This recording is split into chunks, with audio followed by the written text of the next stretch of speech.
the Fantasy Wildcard. For the first time ever, I'll be your host. I'm Ali, and you can follow me at FF Dynasty Grill.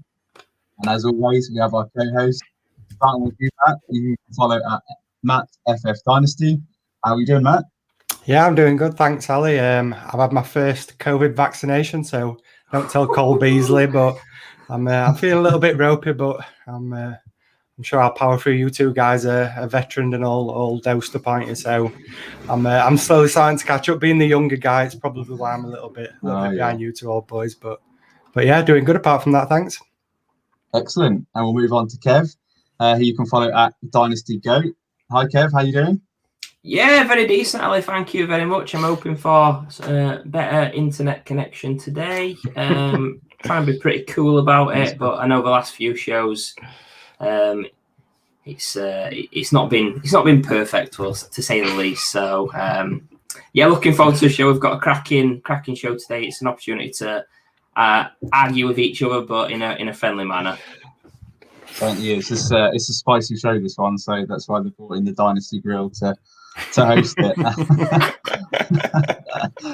Right, I can't wait for this one. On today's show, we'll be talking and having a Dynasty rankings debate. We'll each be highlighting players in each other's Dynasty rankings who we think are either too high or too low. So let's dive in. Naturally, we're going to kick off at the quarterback position. So, Kev, you're up first. Who have you got? Oh, you'll love this one, guys. It's it's the quarterback from my team, the Philly Eagles, Jalen Hurts. The guy I'm lowest on out of us three at QB 24. So, Philadelphia is on a bad team, isn't it? The NFC East has got better. The reason I've got him lower than you guys, it's the job security. I think the only way he keeps his job is if the Eagles are in the playoff hunt this season, which I don't think we will be. Draft capital-wise, the Eagles have got 321 firsts. And they've got options. They've got the 2022 draft. They've got a guy like Deshaun Watson who could be available as well. So there's definitely some options there looking at QBs moving forward. They actually tried to trade up for Zach Wilson in this year's draft, which it just seems strange. They tried trading up and then they traded back. They didn't really have a clue what was going on. Second round draft capital is not amazing, and there's no coaching ties to the current staff. Howie Roseman as well, the GM. What you tend to find with GMs is when they're in trouble of losing the job or when they're struggling, they get a new QB. So it'll be a fresh start, a fresh shot from next season if the Eagles inevitably fail. And at Dynasty, all you're really wanting is a quarterback for a starting job. And I don't think Hurts is that guy. I think he's a real-life career backup type. 50% pass rate last season. I know it was a small sample size, but in college he was only averaging 22 passes a game. So it is a projection with him. I think if you're drafting Jalen Hurts at QB 24, it's going to hurt your Dynasty team. Yeah, I'll admit, I think we're starting off quite steady with this one, aren't we? Because we're not miles apart really with the rankings. I think we're all slightly below the consensus rankings. I've got him as my quarterback 19, and to be honest, Kev, I agree with everything you said regards to the negatives. There maybe a couple of reasons why I've got him a touch higher. I think we've seen that potential fantasy upside that he has. He was the QB3 for the final 3 games of the fantasy season. And we know obviously about that rushing upside that he has with around 140 rushing yards in those 3 games. So that's maybe why I've just got him a touch higher as well with the 2022 class. I think the quarterback class isn't actually that strong really, outside of maybe the top 2 or 3 guys. And there's going to be plenty of teams as well looking for quarterbacks, not just the Eagles. You've got teams like Pittsburgh are going to be wanting a quarterback. There's Washington, Houston again potentially, and Denver if they don't manage to get Aaron Rodgers. So I just think with all those teams as well competing for the quarterback position, if Hurts maybe has an average season, maybe even at worst if it is average, I think there's a chance maybe that they do maybe roll with him for one more year, wait for that 2023 class, and address those other needs that they have. We know that the Eagles are heading towards a bit of a rebuild, I think. So I just think with that potential that they could maybe hold out another year and it could maybe impress if he gets another season at it. So I just think overall I'm not super high on him. The potential long-term concerns are obviously there. But I just think the upside, it's quite appealing, and that's probably why I've got him a touch higher than you, Kev. Well, then there's me. It hurts me to see that I'm the highest of the 3. I'm at quarterback 18, so one spot higher. I think recency bias is huge in Dynasty football. I think a lot of people forget what happened early on in the season, and they tend to remember them late games. He was fantastic for fantasy down the stretch. You can't deny it. He won me a really big redraft league, so I had to have a personalised mug made of it. So happy with me. But he's been sensible. He's a much better fantasy quarterback than he's a real life quarterback. That's for sure. And I've got a bad feeling that the Eagles could be the poorest team in the NFC East this season. So sorry, Kev. Definitely. I think if you mix in finishing bottom of the NFC East again, plus the first round picks in 2022, I think that could equal a new quarterback. But then it's not all doom and gloom. I've got him at quarterback 18, so I'm the highest of the three. I do see a world where he does play well this year. That they gave him another weapon, and Devonta Smith. The team has got a lot of needs, so they may feel they may go elsewhere with the picks. If I do have Hurts in my team, I'm probably taking advantage of him the value right now, and I'm trading him. If someone was to offer me straight up Matt Stafford or Baker Mayfield, both who are going below him in the ADP, then I'd snap the hand off right now. I think those two got really good job security, and they should be going higher than Jalen Hurts right now. So I just got a quick question for you, Kev. You're a lot lower than what we are in in the rankings. Have you got Jalen Hurts anywhere in your dynasty teams? Yeah, I've got him in one league, and I can't sell him for toffee. Honestly, it's a league where basically you can't buy quarterbacks. It's so hard to buy quarterbacks; they're very much in demand. I've tried doing him straight up with for Tua. I've tried adding a bit onto Hurts to try and get someone like Tua, and it just doesn't happen. I think that is a side that did win the ship last year. I've got to get that one in there. So I am happy with Hurts as my QB this season. I think as a redraft guy, he's going to be a QB1 with that rushing upside. I've got no doubt about that. It's just longer term, I do worry about what he's going to be like. I think Matt made a great point about 2023 being a stronger QB class. I guess we might give him 2 seasons. You never know. I don't think we're going to be winning a Super Bowl anytime soon. So he's on a cheap deal.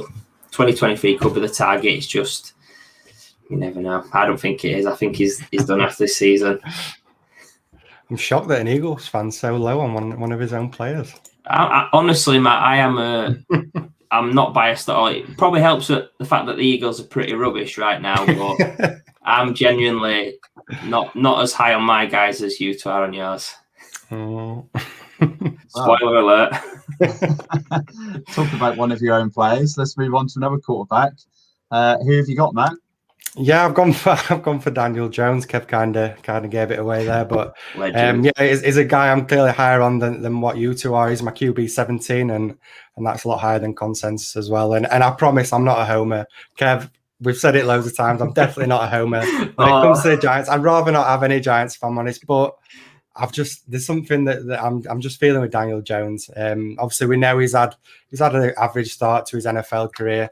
2019, he finished the QB 25, 2020, QB 24. So slight improvement, one place. But a couple of reasons why I think that he did struggle. We all know about the O-line. It's well documented that they've had the struggles. And then obviously last year, Barkley going down, that's absolutely killed him. And we didn't really have any weapons beyond Barkley.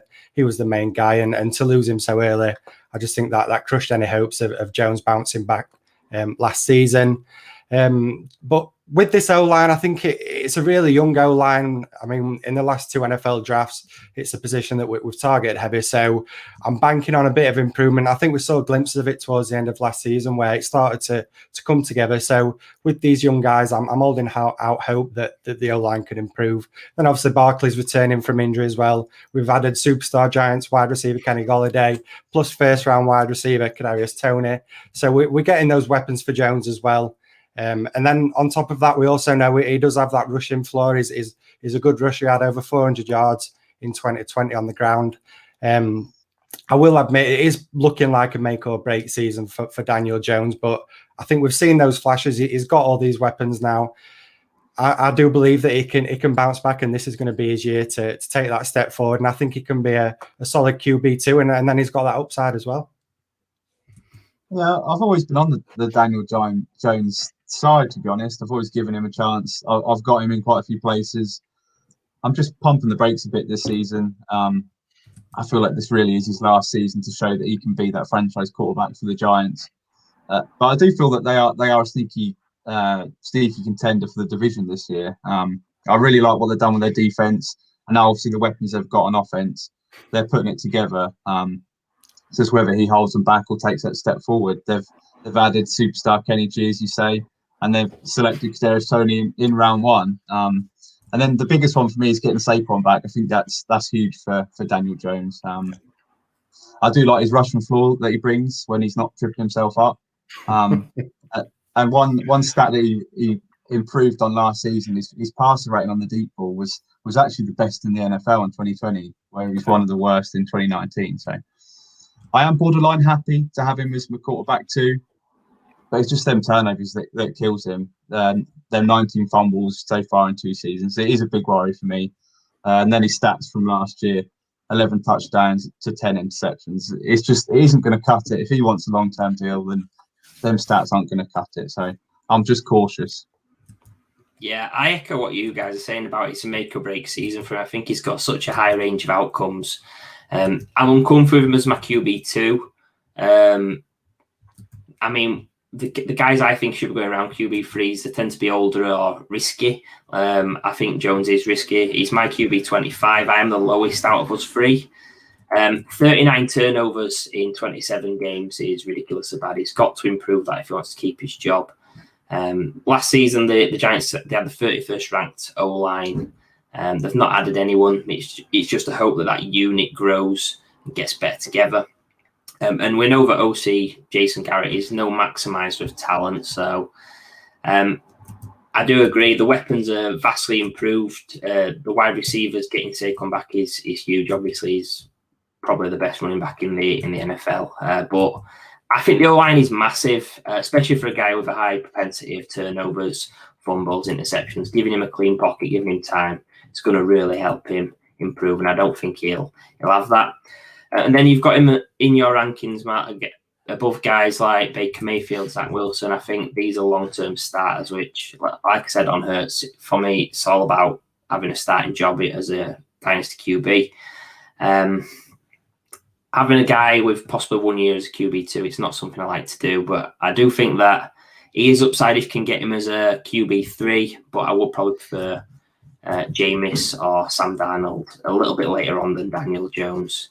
Do you think it could be a Drew Lock, or is this the year that he does bring it all together? What chances do you think it is that he's the starter next season? I think it will be next season. I mean, this is his 3rd year, right? So I think even if he's going to have to be really bad, I think, for us to go for another quarterback.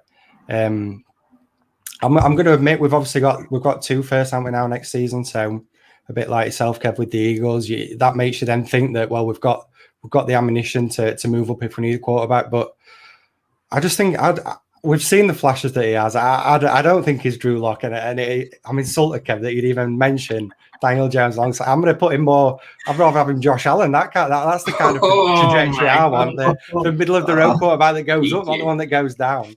But no, I'm not saying it's going to be Josh Allen, but I just think with the rushing upside, it's something I think you've always got to look for in fantasy. That rushing upside, we talk about it all the time. The fact that Jones has that, as I say, I think Ali just mentioned, if we can win the division, then I can't see why we wouldn't keep Jones for at least another year. Then again, you reassess after that. But yeah, I'm convinced in his talent. I mean, it's a shock because when we drafted him, I wasn't super happy that we got him. I thought it was a bit of a reach, but I've been impressed in small parts, and I do believe that we're sorting this offense now, and I think that's going to help Jones. I'll just go back to them YouTube videos of the draft night when they took Daniel Jones, and the absolute outrage from the Giants fans was just hilarious. This is what I tend to do, Ali. Every time the Giants draft a player, I'm fuming. It was the same this year. Tony's probably going to be the best wide receiver we've ever seen, so it's just the way it goes. It's funny as well. They were rumoured to take Askins, weren't they? All fancy Askins. It could have been even worse. True. Well, talking of outrage, we're going to move on to the running back position, and I think you two are a bit outrageous that I've got. I picked so low down. So my guy is Joe Mixon, and I'm the lowest of the three on him at running back 19. It's not to say that I'm out on Mixon. I'm a bit like Daniel Jones. I'm just cautious. I think it's a big year for Mixon, and the biggest reason it is for him, his low rank is the three rookies that have just entered the league.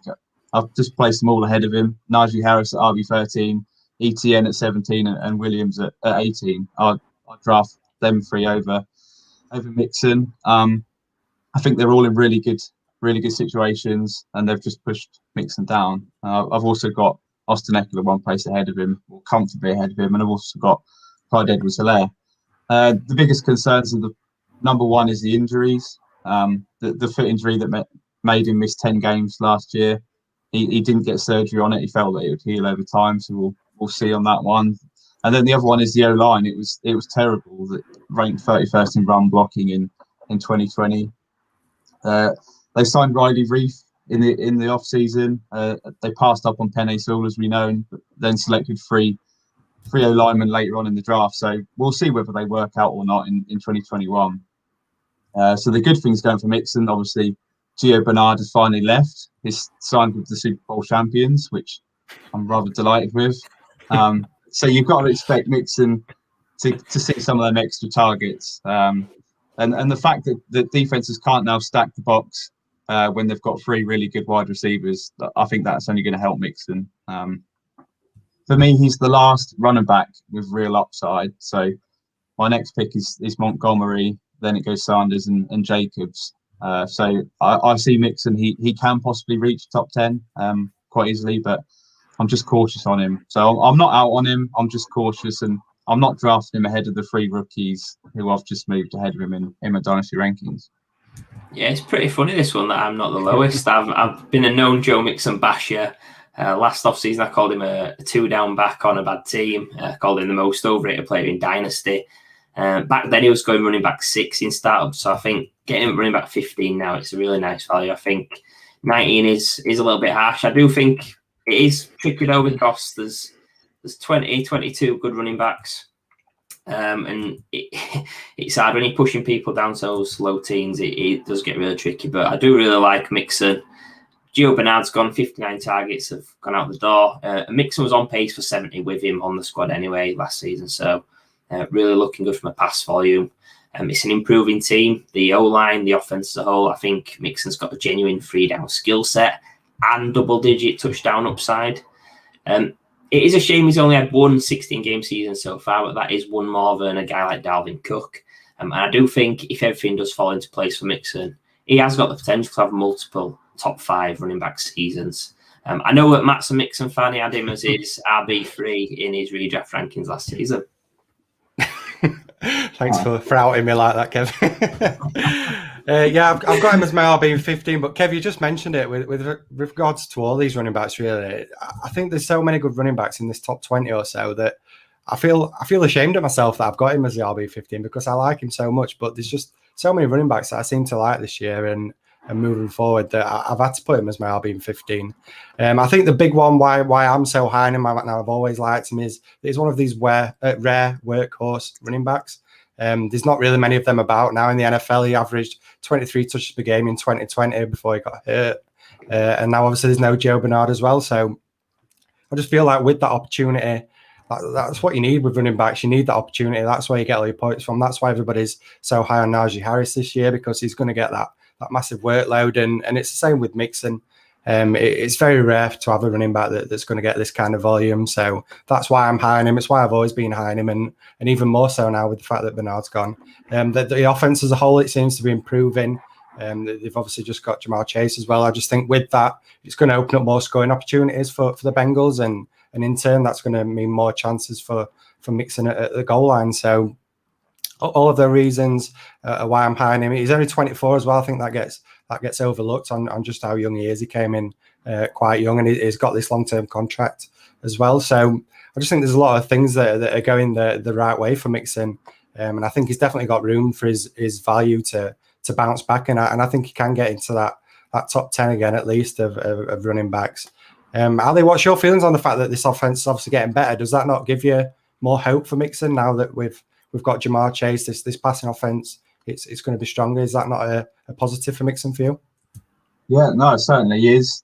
And then you've only got to look who's behind Mixon. There's not exactly people pushing him for the starting job, are there? So I know as a whole, I think the offense is the only way is up. That they're going to pass a lot this year, so he's going to see some increased targets. They're going to be playing from behind again. I don't think the defense is very good again. They're in a really tough division. There's 3 really solid teams in there with them. So no, I'm optimistic, but I'm happy to be proven wrong on Mixon. Hopefully. I'm happy. It's back on. I'm on again. Right, so we'll move on to a guy who Kev is outrageously high on. Who have you got, Kev? Yeah, to be honest, I'm trying to get my hits in early because I'm going to get panned on this one. So, yeah, I've been eyeing this guy since the rookie drafts, since the NFL draft. It's Travis Etienne. He's my running back 9, which it is pretty outrageous, actually. That's way above ADP and way above you guys as well. So I'm expecting fierce pushback from you both. I'm also the highest on rookies, Najee Harris and Javonte Williams as well. So I think it's more to do with my process of valuing or potentially overvaluing rookies as if they've already hit as such. So I'm getting ahead of the curve. I think running backs are the most likely to rise in value with just a normal season. Like if we see that Etienne is a mid running back 2, he's going to be going as a running back 1 in Dynasty next season. Just think about last season, you had J.K. Dobbins, he was going at running back 14 in Dynasty, Swift at 16, Akers at 17, and all those guys are running back 1s now, some even as high as running back 6. Etienne in my rookie model is actually better than all of these guys, so if he's on a similar curve, by my reckoning, he's going to be a top 6 running back next season, which is pretty crazy. I think he's got it all. 3 down skill set, 60 catch upside in year 1. He's got that familiarity with college unicorn Trevor Lawrence, who was his teammate at Clemson. He scored 78 touchdowns in college, including 70 on the ground. I mean, you guys have got him 4 and 6 spots behind Najee Harris. I get that you've got Harris above Etienne, but I think it should be closer. And also 8 and 9 spots behind Nick Chubb, who I've always been pretty low on Nick Chubb. He's 26 in season and 40 catches, an absolute ceiling without an injury to Hunt. So running backs, rookie-wise, I tend to rate them really high, but I do appreciate that I'm a lot higher than ADP and you both. So I'm ready for it. I'm gonna start easy with you, Kev. I'm going to admit that when it comes to rookie running backs, I think it's hard to find a position to put them in your rankings. I think we've been blessed in recent years with the running backs that we've had, but I don't think you can guarantee that everyone's going to hit. I mean, 2018 is something that stands out in my mind all the time when I'm thinking of these rookie running backs. I mean, Darius Guice, he was RB14, Penny RB17, Michelle RB18, and where are they all now? I mean, they're barely in the league, are they? So it's just something that sticks in my mind. We can't always guarantee that these guys are going to hit. And it's tough for me because I'm a big advocate of getting these younger running backs. But I do think there's a fine balance between the potential upside and then the actual fantasy results that you're going to get. I mean, everyone fell in love with Jacobs and Sanders after their first season in the NFL, but now the ADP it seems to be sliding back down again. So you could say that there's potential that happens with some of the 2020 guys. I think as analysts, we make the projections based on what we've seen and then what we expect to happen in the future. I just think sometimes you've just got to stick with that proven talent. So just getting back to Travis Etienne, I do think he's a very good running back. Like I've just mentioned, a lot of these top 20 guys, I think that they're all stud running backs, and it's hard to rank them and feel comfortable where you've got him. But he is arguably the guy to own in this backfield. There's no question about it. I think James Robinson, we're all super low on James Robinson, aren't we? So I do understand why there's the upside as well in the passing game, as you mentioned with Trevor Lawrence. But I'm probably just going a little bit more risk averse and favouring these guys that we've seen improving in the NFL, and we know they're going to get that heavy workload. Yeah, risk averse is certainly my views here. I've got him at the RB17, and I feel like at 17 I'm already semi-high on him. They're still above ADP. I just can't move him up any higher just yet.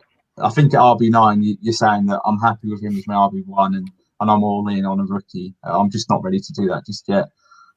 You're taking him ahead of the likes of Chubb, who you've spoken about, Zeke, Aaron Jones. They're all guaranteed to get a really heavy workload.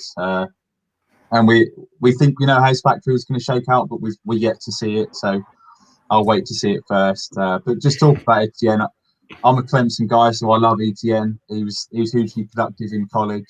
His pass catching really caught fire in the last 2 seasons he was there. So there is that huge upside. I'm just not ready to jump in ahead of the guys that I've mentioned or any of the second-year running backs from the 2020 class. So as you're that high on him at RB9, are you just really tossing aside James Robinson as if he's going to have no role whatsoever in this offense? Oh yeah, that guy is absolutely done. He is done. Like, honestly, people that think he's gonna be anything in Jacksonville, they've got to take a lock, in my opinion. I think with him being undrafted, he's got a shorter deal as well. I think he might be up after next season. But like I said, no ties to coaching staff. He has performed, but I think the best he can hope for, which probably is his ceiling now, is just being a bit of a timeshare guy, someone that's going to fill in, maybe get some goal line touches. He probably will have weeks where he gets double-digit points with a touchdown and a long run or something like that. But yeah, James Robinson's done. I think I don't really like talking about him, actually, so I'll talk about it. I'll swing it back to Etienne. I agree with what you're saying about guys, veteran guys this year being risk averse, taking them. Year one, I don't think Etienne does finish above guys like Chubb, like Aaron Jones. But I'm thinking years 2 and 3, I'm going to take my chances and think that year 2, Etienne is finishing above those guys. So I guess if you're starting off your drafts and you think, right, this is win now, which is probably after your first pick, it might make you think actually Etienne needs to be a little bit lower. But I think holistic view, running back 9 is probably a little bit too spicy, but I like it. Kev, I'm going to back you up here. I did want to slam you, but I am going to just add something else. I think just in regards to what we're going to be talking about tonight, I think these are rankings, not like where we're going to actually draft these players. I mean, you don't have to draft these players where you rank them. Kev, you're going to be able to get Etienne as your RB2. If you've got him as your RB9 in Dynasty, then you're over the moon that you've got him as your RB2. So I just think that's something you've got to bear in mind when we're talking rankings. It doesn't mean that Kev's going to go out and overdraft him. It just means that he's going to be ecstatic when he gets him as his RB2. Yeah, and the same for in trade value. If he's got him as the RB9, then he'll be prepared to offer his RB12 in exchange for Etienne, who someone else could be higher on that guy. So, like you said, it's not where you take him, but it just gives you an indication of where we value that player. Yeah. But like you say, you're very likely to get him as your RB2, which I'd be delighted with, let alone Kev. He'd be jumping for joy at that point. Indeed. That's last time I'm going to be nice to Kev on the show. Thank you. So we're gonna move on to the wide receiver position, and we're going to go from a rookie to an old man. Who have you got, Matt? Yeah, I've gone for DeAndre Hopkins, and a bit like Kev with this last pick, I think I'm going to get some heat for this. I've got him as my wide receiver 4 in Dynasty, which is 4 or 5 spots higher than both you guys and the consensus ranking. I just find it hard to find any faults in Nuke, if I'm honest. The one that you've just mentioned, he's getting on in age, he's 29. But then beyond that, there's very little holes to pick in his game, I think. He's been a top 4 wide receiver the last 4 years. We know now that he's on this high tempo air raid offense, so he's going to be getting that volume every week. He's going to be getting those targets, and that's just what results in fantasy points. If you're getting opportunities, you're getting targets, you're getting fantasy points.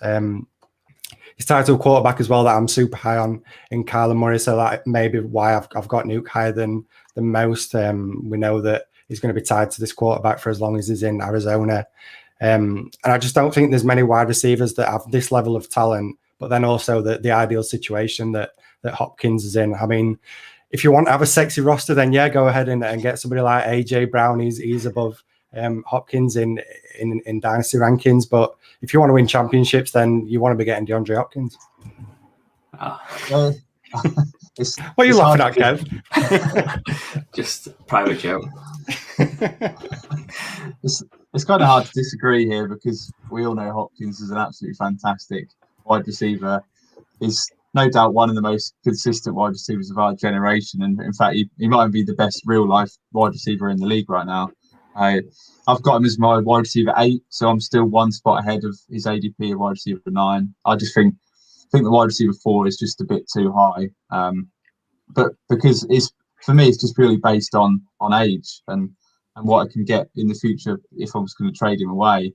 I've got him in a league and I've been trying to trade him away and I just can't get anything decent for him. People they tend to, when the wide receiver gets to 27, 28 years old, people just cast them aside and just think they're old and just want the 21, 22-year-olds. So, but in this case, I'd rather have the sexy pick of AJ Brown, Calvin Ridley, or CeeDee Lamb. So maybe I'm in that same boat of wanting the young wide receivers. I think they've all got really great futures and I've also got future trade potential. Just looking at the team as well, I think they've got more weapons now for Kyler. He didn't exactly set the world alight with his passing last year, 26 passing touchdowns. But no doubt this year he's going to finish as another top 8 wide receiver. But yeah, just give me that sexy pick of Brown or someone like Ridley. I'll take them ahead of Hopkins at 4. Yeah, this is funny. This obviously, I'll have to let you know about that joke in a sec. But yeah, having Hopkins above 20 wide receiver 1, Devontae Adams and AJ Brown, it was definitely spicy. I think you're right. He's had a brilliant career. But wide receiver 4 at age 29 is a little bit too far for me. The reason I was laughing at the AJ Brown sexy pick, I don't know why, but I just had the Shawn Michaels theme tune ringing in my head when you was on about sexy boy, and maybe we'll have an AJ Brown outbreak kid this season with Julio there. But yeah, I think over 3 years, I'm taking AJ Brown over Nuke Hopkins. Year 1, a little bit like ETN actually. Year 1, I agree. I think Hopkins top 5 guy this season. And then after that, I'm not quite sure where he'll be. I will give you benefit of doubt on one thing, though, Matt. I was going to come and flame you and say, he just catches the ball and falls down, but it was actually number 2 in the league in yards after catch. So I left that out my notes. And it's usually falling down in the end zone as well. Yeah, I left that out my notes on this one, but I've spoke about it now. So yeah, silly me. I just think with Kyler, he hasn't really improved a ton. Years 1 to 2. Pace of play, it's top 3, but pass play is his league average. I think there's going to be more target competition. AJ Green, who we all hate, Rondale Moore, Christian Kirk, lol.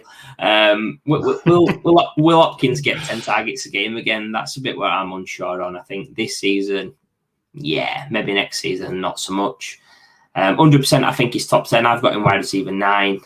But I don't think he's a wide receiver, top 5 wide receiver in Dynasty, in my opinion. But then again, I have always been pretty low on him and I get burned every year.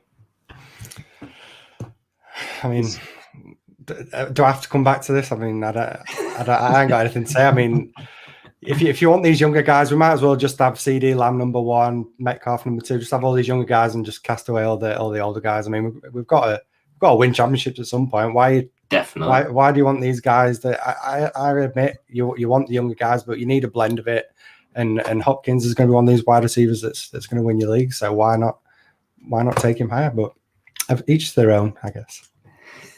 We can't disagree too much on this one. You've not done too badly, Matt. But I think we're gonna move on to another one that we will disagree on. So we've gone from a guy who's consistently really, really good to someone that's not been very good the last couple of years. So it's my pick. It's DJ Chark. I've got him as a wide receiver 33, which is quite a few spots ahead of you boys. But I will start by saying that I am Laviska Shenault ahead of Chark every time. I've got him ranked spots higher. I also don't own any DJ Shark shares, but I can still see a decent future for him. So just listen to this list of the quarterbacks that he's played for so far. It's Blake Bortles, Cody Kessler, Gardner Minshew, Nick Foles, Mike Glennon, and Jake Luton. And then who's his new quarterback? Oh yeah, it's Trevor freaking Lawrence is his new quarterback. So you've got to expect improved quarterback play in 2021.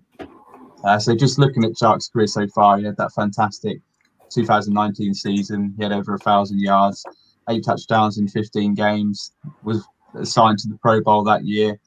And then 2020 was a really strange year for Shark. I think he was definitely being overdrafted at the start of last season. I think everyone thought it was going to be the year of Minshew mania. Turned out that he was absolutely awful. And then they handed the reins over to Mike Glennon and Jake Luton when they were clearly tanking. And combined, they posted a 70.2% catchable target percentage, which ranks almost dead last in the league. So things weren't easy for the wide receivers in Jacksonville last year. So if Trevor Lawrence comes in now and just plays at least league average, then it's going to elevate Shark, it's going to elevate Chenault and Marvin Jones. Also, listening to the camp news, he's bulked up, he's gained weight, so he's attempting to be stronger this offseason. And then we're all high on LaVisca Chenault, and the fact that he had a really poor first season with the quarterback, then it just tells you he's behind Shark. He finishes wide receiver 45, so that was behind the likes of Shark, Keelan Cole, Marquez Valdez-Scantling, and Russell Gage. Yeah, my ranking of 30 wide receiver 33 is just based on a couple of positive outcomes. I think he's going to get massive improved quarterback play this year, which is almost guaranteed. Or he's going to move on in 2022 for a fresh start. The fact that he's still only 24 years old, I like the talent. I'm just not ready to throw him to the Sharks just yet. Oh, I love that. Yeah, I mean, I'm not a DJ Shark fan at all. He's my wide receiver 40. It is a good job you've got Chenault above him because big Chenault fan. We all are big Chenault fans. I didn't expect any less, but the issue with Shark's ranking for me is the guys you've got above Shark above. Curtis Samuel, Adam Thielen, Tyler Lockett. I think Sharks had one good season and 2 bad. And I did say on December's show, DJ Sharkbait, that now's the time to sell on the Trevor Lawrence hype, to move off him. He's got a lot more competition than he did as a sophomore. I think it's more situation than talent for how he has performed in the past. I like Chenault more for Dynasty. I like Marvin Jones more for redraft. So I don't or won't have Shark at cost. I think he's jumped the shark and he's going to get bit. God, these jokes are absolutely terrible. I don't know why I put you two. Yeah, but with Shark, I mean, he's only shown flashes. He tends to struggle for that consistency. He's not somebody that I'm going to feel confident relying on each week when it comes to fantasy. As we just mentioned, Chenault, he looks by far the most talented wide receiver on that roster. And then they've also added Marvin Jones, like Kev just said. I think that's going to draw away targets from Shark as well. We know that he was looking to get Kadarius Toney in the first round as well. So that just tells me that they're still looking to improve at wide receiver. And if we think that Chenault's as good as he is, then that feels to me like it's Shark that's going to end up being the guy that loses out. He also, I don't think the long-term future is that great. He's not really going to be tied to the Jags for a long time as a unrestricted free agent after this season. So there's every possibility that they even move on from him. So yeah, he's not somebody that I'm excited about drafting at all. But I'll not be too harsh on Yali because I'm only six spots behind you, 5 spots. So yeah, it's what we're even arguing about really on this one. I'm just excited to see him and LaVisca Chenault play with a decent quarterback. I know we're talking about Trevor Lawrence's rookie season. You can't always expect much from a rookie, but he's that generational quarterback, isn't he? So is he expected to light it up this year? So could be a really exciting offense to watch. I just think Shark's going to show enough this year to either get a contract or get a decent move to a different team. I just see him on somewhere like the Packers. Just imagine.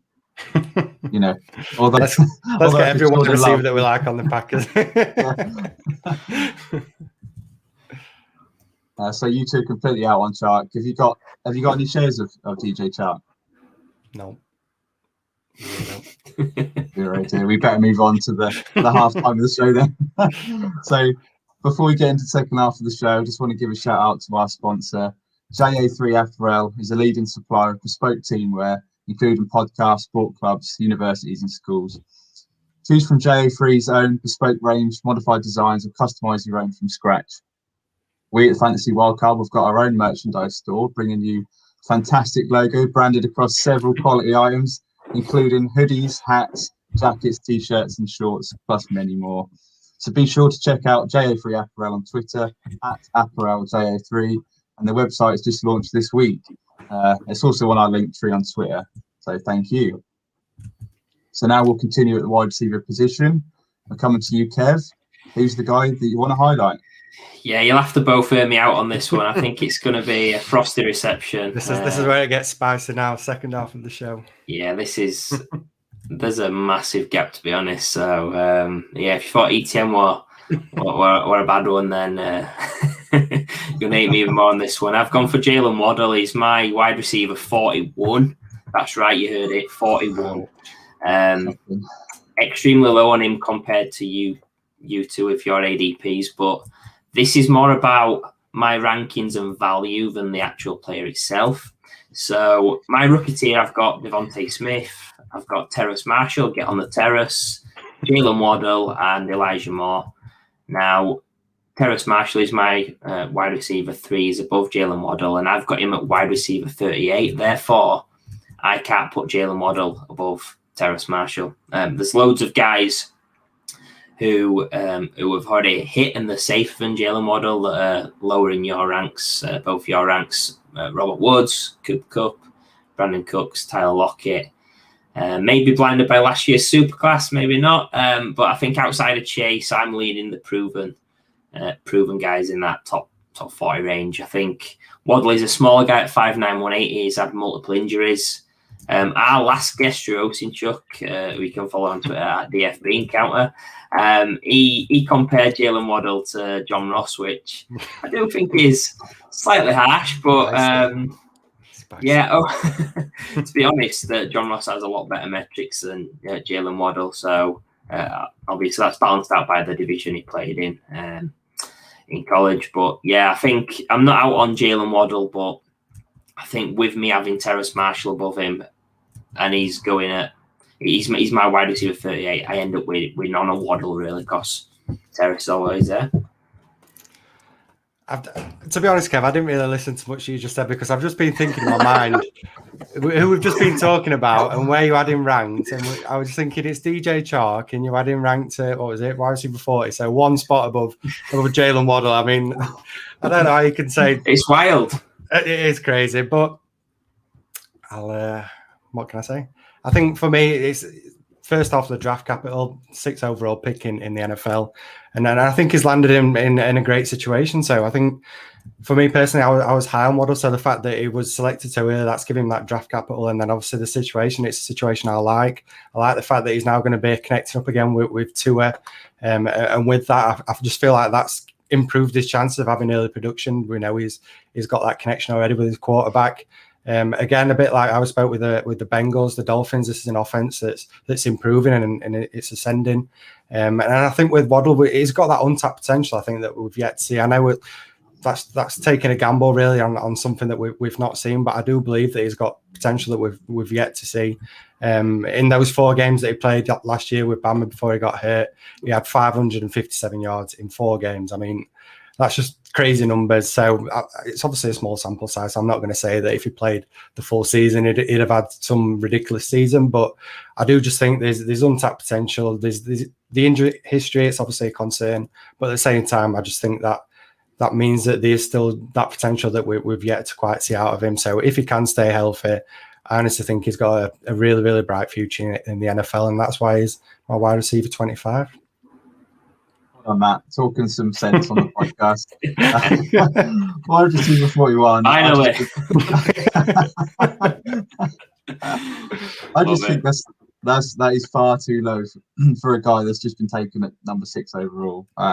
In fact, you've got his teammate and serial injury guy Will Fuller ranked ahead of him. So he's got DJ Chark ranked ahead of him. It's shocking. I absolutely love the landing spot and the draft capital. You don't draft a guy at 6 overall not to have a plan to use him extensively. He teamed up with his former quarterback, so the chemistry is already there. He had that huge start to the 2020 season, as you said, Matt, before the injury.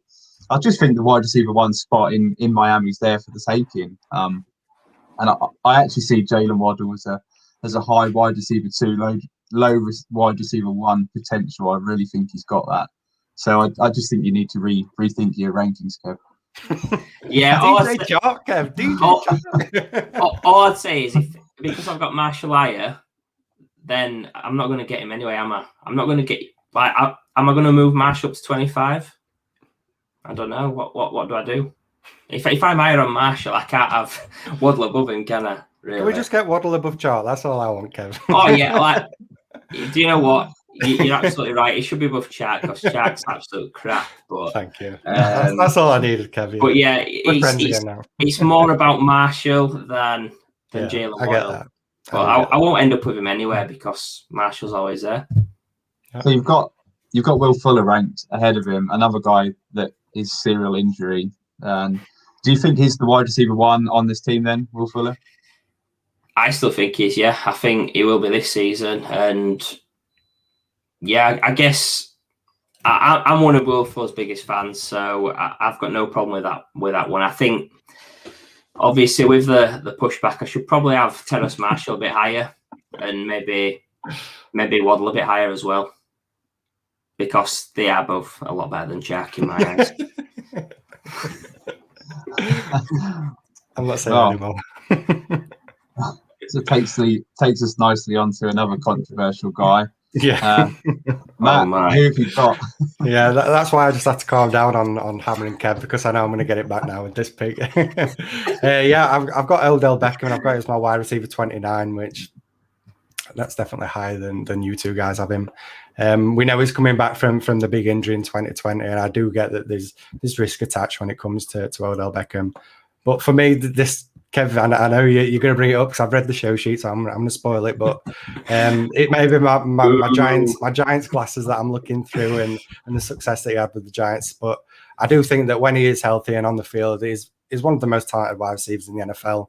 And even as you two guys, as non-Giants fans, I think you can both agree that his talent levels, it's unreal.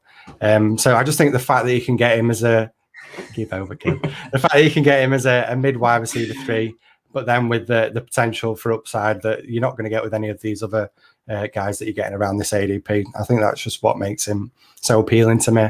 He was the wide receiver 19 before the injury last season, and we spoke a little bit about Baker Mayfield with Drew last week on this last episode. So if Baker can take that step forward like Drew seems to think he can, and improve as a passer, then that's only going to result in Odell Beckham's production taking a step forward. I just think when you get to this stage of your rankings, and with my rankings, I just start to favour those guys that I think have got that bit more upside rather than the safer guys that are around this kind of area in ADP. I'm going to admit he's never going to be a top 12 dynasty wide receiver again, but I definitely think he's capable of having wide receiver 1 weeks every now and again. Yeah, so what am I? I'm 6 spots below you, so it's not massive. His ADP is wide receiver 32, so I've got him just a bit lower than that. He's my wide receiver 35. I just don't generally think that OBJ and the Cleveland Browns are a good match. Even when you delve into 2020, he was the wide receiver 19 before he got injured, but his best game was just 81 receiving yards. Then looking closer at it, in 23 starts for the Browns, he's had just 2 games where he's topped 100 yards. Compare that to the Giants. He had 24 games where he topped 100 yards. So he's clearly not the focal point of the team. They're always going to be that run-first team. And then you just look at his injury histories. That's always going to be a worry with Odell, with the pure speed that he plays at. And then just looking at the stats, the Browns ranked the 28th in pass attempts in 2020, and they were successful doing that. So I don't think that's going to change. I've personally got him ranked as a back-end wide receiver 3. I'm actually quite probably quite nervous to have him as wide receiver 3. I'd be a lot happy to have him as a wide receiver 4. But I can't be too harsh because I do still think he's got a little left in the tank. And as a looking at from the sideline, I don't support the Giants or the Browns. I do love watching Odell Beckham when he's in his prime. No, I'm sorry, I was just laughing then. Matt read me show notes. Giants fan, not highest on a Giants player. I mean, you was eyeing Daniel Jones and maybe there's someone else later on as well at some Giants. So we'll have to check on that myth. But I'm not a homer, I promise. But yeah, I think obviously Odell Beckham, when he broke into the league, he had amazing upside. He was fantastic, but I'm not convinced he's got it anymore. It seems such a long time ago since he was a star. I think a lot of this sort of nostalgia is based on his dominance in New York, in the Big Apple. Since he's moved to Cleveland, he has been injured. He's not really done it. My question is he actually the Browns wide receiver 1? If we're looking in fantasy, last season, Landry had the same fantasy points per game. The season before, they had 14.8 to Odell Beckham's 12.5. So there's not a ton more I can add. Ali summed it up really well. Odell Beckham, I wouldn't be surprised if he had another BF and lost his head. He's a bit of a diva in it, so he might end up on another team. He might end up back with the Giants. Who knows? Yeah, in my eyes, I think Beckham he needs to be in that group with Fuller and Cooks. I think they're high upside guys who've had injuries, can be really effective. But at this stage, I think he's more name than game at this point in his career. So just a quick hypothetical question for you, Matt. Obviously, you're a Giants fan, if you didn't know. If Beckham was back in New York, who would you prefer? Beckham or superstar Kenny G? We know the answer to that. That it's close. It's tough. My heart would say Beckham because he was just a guy, wasn't he? When he was with the Giants, he was the guy. He was the guy. But now we've got to think forward, and the fact that we've got a new superstar in superstar Giants wide receiver Kenny Golladay. That's I'm all in on Golladay, Kev. I'm all in. I think he's going to have a great season for us. Right. Were you devastated when Beckham left New York? Yeah. Were you at the point where he was such a diva that you weren't that bothered about it? Yeah, that's obviously the thing that's the issue with Beckham is the fact that he is a diva, and maybe that's why he's not really had the success that he had with the Browns. We mentioned it a little bit when we spoke to Drew. Maybe it is the fact that he wants to be the guy, and when he's not, he starts throwing the toys out of the pram. But talent-wise, I absolutely love the guy, and yeah. Anyway, let's move on. Getting upset he's not still with the Giants. It's time for you guys to pick apart my choice here. So I'm going to pick Tyler Boyd, wide receiver for the Cincinnati Bengals.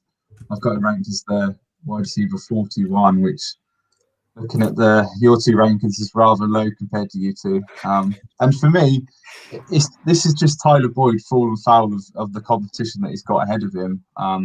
I really feel like he's going to be the wide receiver, or the third wide receiver option on the team in 2021 and beyond. I get the fact that AJ Green's moved on, so there's going to be targets available. I just see T. Higgins having a massive year this year, and Jamar Chase is going to come in and just hit the ground running. He's got that chemistry with the quarterback already. And the fact that I don't want to rely on a wide receiver 3 on his own team to get me points each week. Had the Bengals drafted Penei Sewell, I would have been all over Boyd this year, but we know that didn't happen. They picked Chase to pair with his old college quarterback. Plus the fact that we all love T. Higgins and we're all really high on him, think he's going to have a good year. So it just means I'm not going to have any shares of Tyler Boyd this year. He has got 3 more seasons on his contract, but I'd probably prefer if he only had one. The fact that he could then move on. I don't see the overall ceiling that Boyd's got now. Even with the high pass attack, I'd rather take a shot on a rookie in this area, such as the two Moores, Rondale and Elijah, or a Bateman, who I all think can be wide receiver 1 or wide receiver 2 on their team. And they're all ranked really similarly for me. Yeah, Hands up, I'm guilty. I'm the highest on Boyd at wide receiver 31. He will be wide receiver 3 on the Bengals, but I've not got any concerns that he's the third option in that pass attack. Joe Burrow was on pace for QB2 in pass attempts last season before the injury. AJ Green had over 100 targets and he's gone. And Boyd had a great connection and output with Burrow in their limited time together. I'm sure Matt will fill you in a little bit more on those numbers. Wink, wink. Yeah, I think ceiling-wise, it's not amazing, but that he has got a superb floor. Higgins had 108 targets as a rookie. I can't see him getting like tons and tons more than 108, especially with Chase as well. I think the three rookies you mentioned, they're in a different tier in my eyes. I think Bateman and Rondale have got little chance at having a similar volume to Tyler Boyd, and I think with Elijah Moore, probably a similar guy actually in terms of a volume player, but I'll take Joe Burrow over Zach Wilson, which actually pains me because I'm not a big fan of Joe Burrow at all. So yeah, Tyler Boyd, I think he's fine. He's fair enough. 31. He's solid. I think if you're looking for upside as your wide receiver 3, I wouldn't go for Boyd, but if you just want to tick along your points, happy days. Yeah, it's a tough one with Boyd because last year he was a guy that I was getting everywhere. I was super high on him. The whole Bengals offense, to be honest, I was really excited about. And still, even now, even though we've just mentioned he's going to be the wide receiver 3 on this offense, like Kev said, that's not a concern for me. And I think he has that nice combination of a safe floor, but then he's still got that upside as well. To me, he's an ideal wide receiver 3 for you on your roster just because of that floor and potential upside. I think the Bengals are going to be really pass heavy again. Kev just mentioned it with the pace that Joe Burrow was on for when he was healthy. We mentioned it a little bit earlier as well when we spoke about Mixon, the fact that the defense is going to be weak as well. Everything's just pointing towards a lot of pass volume to be spread around, and I think Burrow is going to target his slot wide receiver. He did it with LSU. I know he's obviously got his old teammate in Chase, but I still think that Boyd's going to get plenty of targets. Kev just mentioned the fact that how much he targeted him before Burrow went down injured. He was the wide receiver 11 up until week 11 when Burrow got hurt. So that was all pointing towards a great season for Burrow and for Boyd, sorry. And that's why I'm still more than comfortable having him as my wide receiver 32. And as I say, I just think he's a rock solid wide receiver 3 to have in Dynasty. Just a hypothetical question to you both. Would you prefer Boyd on a different team, or would you prefer him as the wide receiver 3 on this team? You can cherry pick teams, can't you? You could pick if he was on the Packers. Packers. That's the one everybody talks about. Yeah, I'd absolutely love it. But if he ends up going to, like, I don't know, if he goes to your Buccaneers when everybody retires and they've got no quarterback, then you're absolutely devastated. So at least with the Bengals, we know that it's going to be a pass heavy offense. Ideally, yeah, I wish that they didn't get Chase and then Burrow would absolutely pepper him again with targets. Sadly, that's not the case, but I still think he's going to be, as I say, a really safe wide receiver 3. It's just a shame that he's not going to reach that potential that he could have, but I'm still more than happy to keep him on my roster. Yeah, I think I'd keep him on the Bengals, to be honest. I think that chemistry he's got with Burrow are really nice. Obviously, Burrow was a rookie, so you'd expect that to grow in time. Might be a little bit strange we having Chase there, who's going to be his favourite now. But yeah, I'd keep him on the Bengals. I think we've seen that he's had this consistent usage over time with that coaching staff as well. Plus, you never know, if you end up sticking him on another team, it might just not work for whatever reason. It's always tricky when you're moving wide receivers off teams, even though it was a hypothetical question. And just a quick one as well with this offense. We mentioned it with Mixon, the O-line. Burrow's going to have to get it out of his hands quick. What better position to target than your wide receiver in the slot? That's Good Boyd. point. So. Or And they've not really got. Or Mixon. They've also not got. They've not got a decent tight end target either, have they? So, no. And just this goes against my pick here, but to think that the Panthers had 3 top 25 wide receivers with Teddy Bridgewater as the quarterback, you've got to think that these 3 probably got a chance to match that or better that this year. Yeah. So it moves us nicely onto the tight end position. So someone that you're not very high on, Kev, who have you got? Yeah, I mean, you was talking about the Bengals having terrible tight ends, so I'll keep it on trend. Nah, I'm only kidding. Guys. He's all right. He's all right as this guy. He's just a little bit overhyped in my eyes. I've gone for Irv Smith. Like I've said, he's quite possibly the most overhyped Dynasty tight end in my eyes. I think he's obviously young. He's intriguing in time. The potential is definitely there, but you've got him both as tight end 1, which for me is alarming. I'm more comfortable with him at tight end 16. I think his ADP is nearer 8, 9, 10, that range. I mean, last season he went from 2.25 catches a game as a rookie to 2.3 catches a game. So it wasn't a huge increase. Fans say the breakout's coming now that Rudolph's gone. It was a whopping 37 vacated targets, so I can't really see too much there. Plus, Minnesota have got 2 of the top 17 targeted wide receivers last season. I think there's room for growth in superstar Justin Jefferson, not Kenny G. But I do agree, tight end, it is a tough position after the top 3 or 4. You don't have to do a ton to get in there, but I'd have Irv Smith grouped near to guys like a Cole Kmet and an Adam Troutman as young guys that have got potential, because he hasn't done it yet as such. So I think taking him as a tight end 1, you are missing out on a ton of talent where you'll be taking him in both your ranks. But I've had a little look at your show sheet as well, and you do make some interesting points, so I'm ready for it. Yeah, the big one for me, you mentioned it with Kyle Rudolph leaving, and you're making out like it's not really a big positive. I think it is a big positive. No, it's not the 37 targets that he's giving away. Yeah, that's nothing. But it's the 572 offensive snaps that he's given up. That's the big one that I'm loving. That's 53% of the total offensive snaps that the Vikings had. So he was pretty much on the field for half of all offensive snaps. With that in mind, they rotated these 3 tight ends that they've got. Now, obviously, there's only 2. So that just leads to more opportunity for Smith being on the field. If you're on the field, you've got more opportunity to catch passes.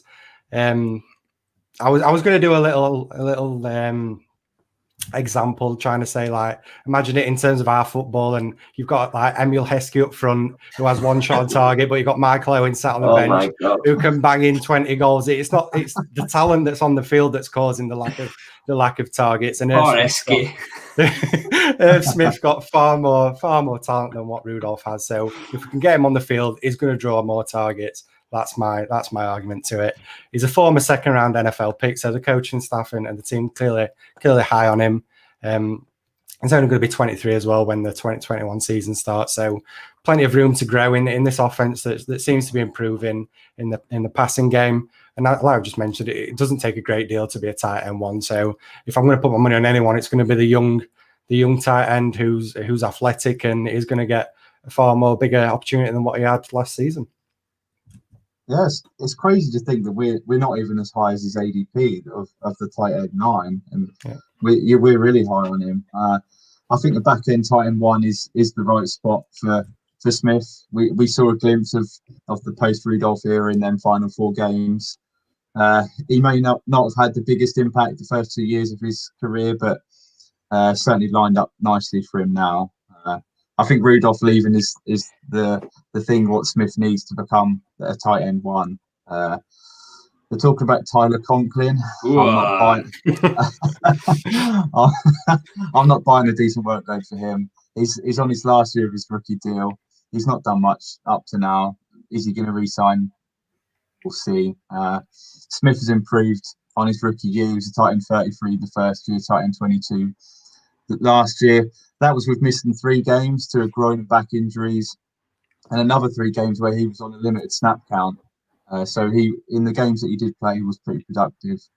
So just looking at your ranking, Kev, you've actually got Logan Thomas a tight end. We lay 4 spots higher than Irv Smith. So that's a bit crazy. Just in a dynasty startup, would you actually take Logan Thomas ahead of Irv Smith? No, I need to change them rankings. When I saw Logan Thomas, I thought, I must have put him in the wrong spot. But yeah, I do agree. He should be going before Logan Thomas. I think with the rankings that we've all got him, the way I play Dynasty, I wouldn't have him anywhere really. Even if I had him at tight end 16, he'd be gone before I come to take him, because I tend to go early or late. So the guys in the middle, I don't really care about which. It's probably why Logan Thomas is my tight end 6 or something, or whatever. He's not tight end 6. No, not really. 9, I think. Tight end 9. I had another good point to make as well, then, but it's just gone on me. Oh, that's what it was. Irv Smith, Emleski. No, Irv Smith, Michael Owen on the bench waiting to get on the field. Rudolph's I'm on investing. So he wouldn't be one of your targets if you miss out on the tight end early. I think we all take a shot at a couple of tight ends late. If he was still on the board in them later rounds, you wouldn't be interested in Irv Smith as one of your two. I think if he's going around guys like Komet and Troutman, yeah. But if he's going, let's say on your ranks or ADP, I wouldn't be taking him there now. All right, so we'll move on to a rookie tight end this time. And Matt, who have you got? Yeah, I've gone for Pat Frymouth, who's my tight end 18. Definitely higher than you two guys as well in regards to where I've got him. But he's a second-round pick, productive as a receiver at Penn State. His total stats were 92 catches for 1,185 yards and 16 touchdowns, which was an average of 12.9 yards per reception, which for a tight end is pretty impressive, to be honest. And now he lands on an offense that uses its tight ends in the passing game. Eric Ebron, he ranked 8th in tight end targets in 2020. He's going to have that opportunity to be a red zone threat quite early, being 6'5" and 260 pounds.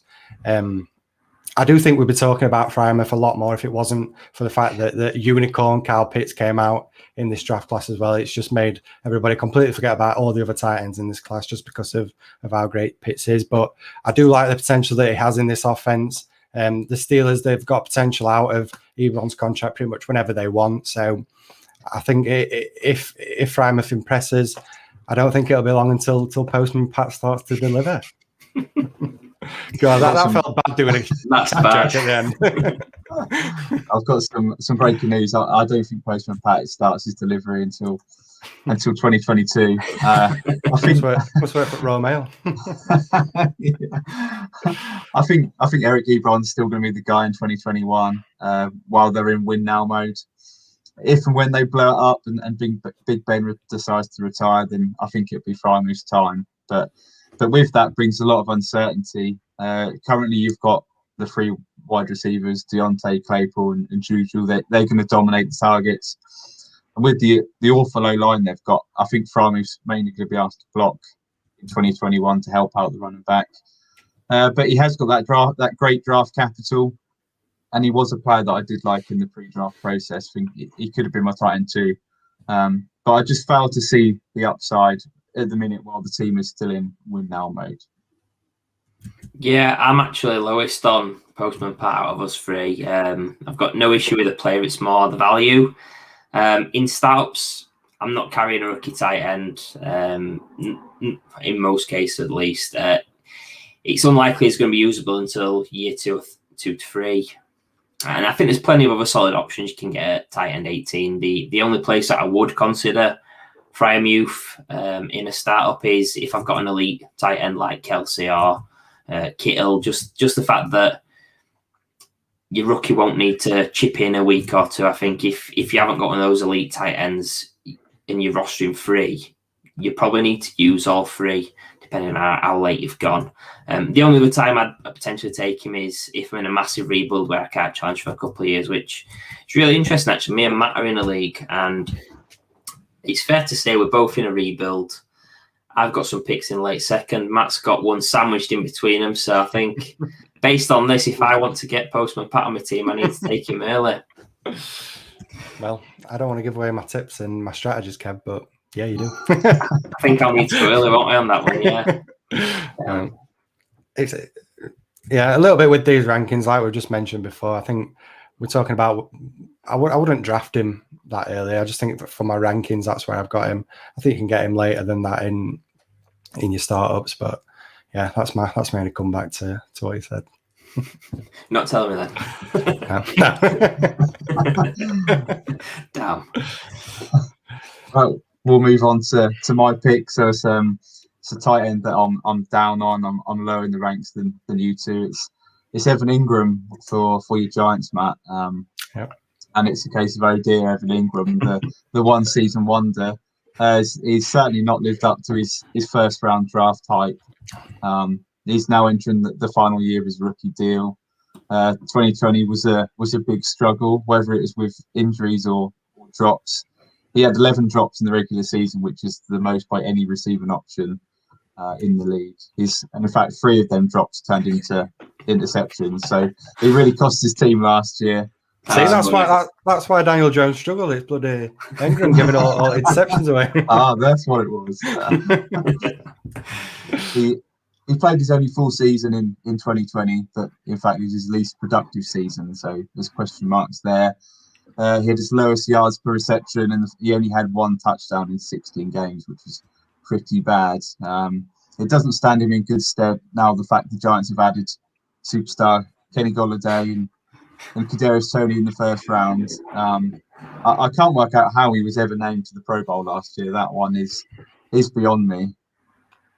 Yeah, I mean, I love hating on the Giants. Obviously, I'm an Eagles fan. Matt's a Giants fan, so I do love getting stuck in. But I'm actually still in on Evan Ingram. He's my tight end 9. I know he said one season wonder, but what a season it was. He flashed enormous upside as the tight end 4 as a rookie, which it's so rare to hit that high as a youngster. It's Hall of Fame level. That rookie season was tremendous. I actually think he's been terribly used by the Giants, but in particular last season, just not used properly. I wasn't aware of the drops. I didn't do too much research on this. It was I apologise for that. But yeah, just I think long term, I want him out of New York. I don't trust Jason Garrett as an OC to maximise him, as I've said before. And I still think he can be a tight end 1 this year pretty comfortably. I think the Giants have got a fake alpha in Kenny G. They've got a polarising guy in Kadarius Toney who could be anything.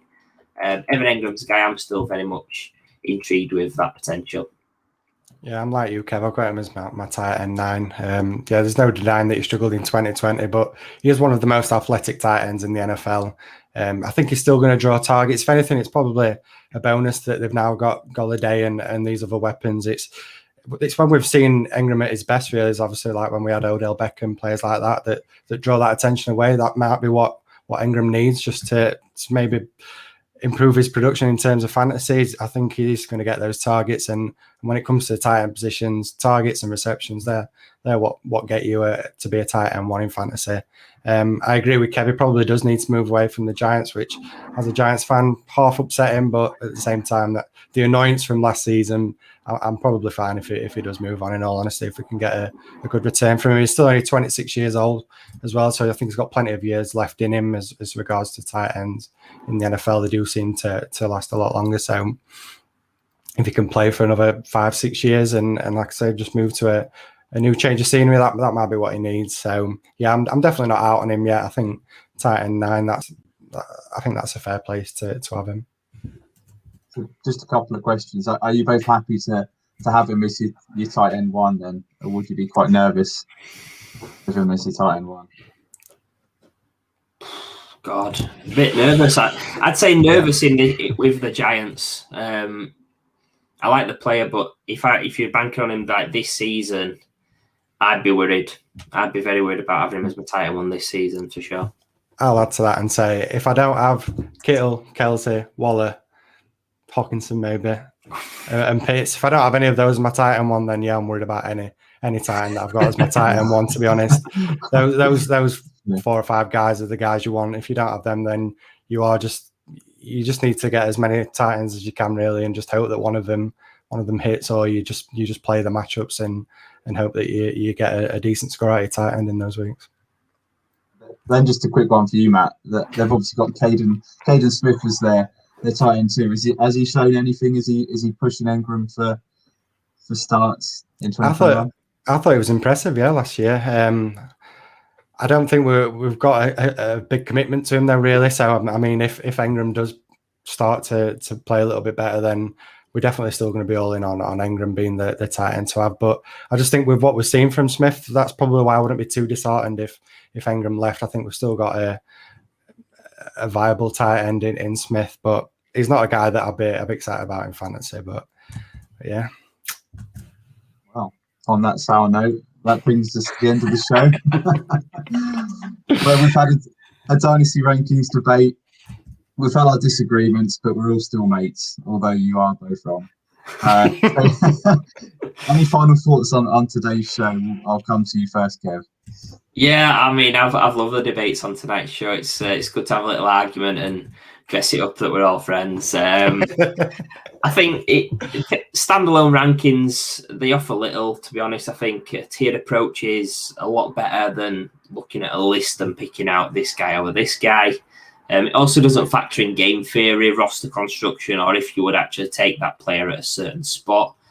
I think we all approach it slightly differently, although it is based on numbers between us three. It's based on numbers, data, logic. So it's good that we're actually giving something of certainty behind his ranks. But whereas guys like film grinders, they're just basing it on if somebody looks good in the pants. So that's why film grinders are terrible at fantasy, to be honest. And then the only other thing is I need to have a look at them tight end rankings with Logan Thomas.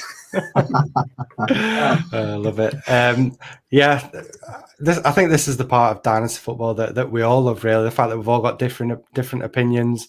I think those differing opinions are what makes us improve his knowledge, really, when it comes to players, just whether we agree on them or not, just seeing the different perspectives that everybody has on these players.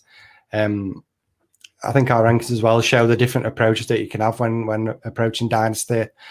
Some put more weight onto age, some more on upside, some more on situation. So it's always interesting to see how different people view these players and how they work when it comes to Dynasty. But yeah, that just makes it so interesting. And a final one, DJ chart, what was it, Kev? Wide receiver 40, Jalen Waddle, wide receiver 41.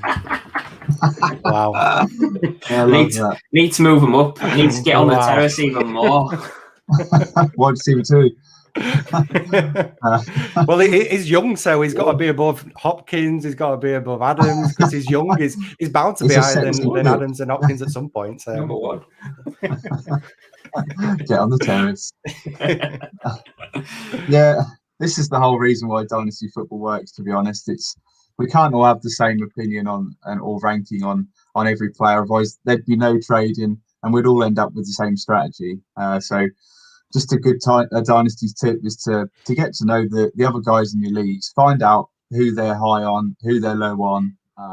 It's a great opportunity for trades. You might find a guy who you love on a guy's roster that he's really low on, so you might be able to trade you. You might trade him away for cheap.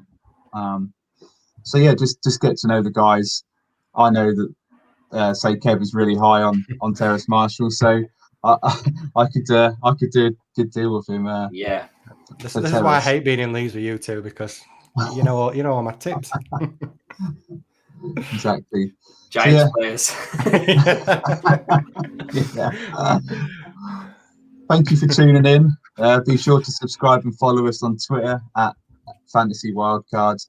We've also got our Linktree site on our Twitter page where you can find all of our podcasts and shows on YouTube. Please check it out and hit the subscribe button. Our next show is next Tuesday, the 29th of June at 7:45 to discuss under and overvalued players with the awesome Anthony Sorrento, the Dynasty Drive. Sure to be a great show. So thanks once again and have a good one. We'll see you soon. Cheers.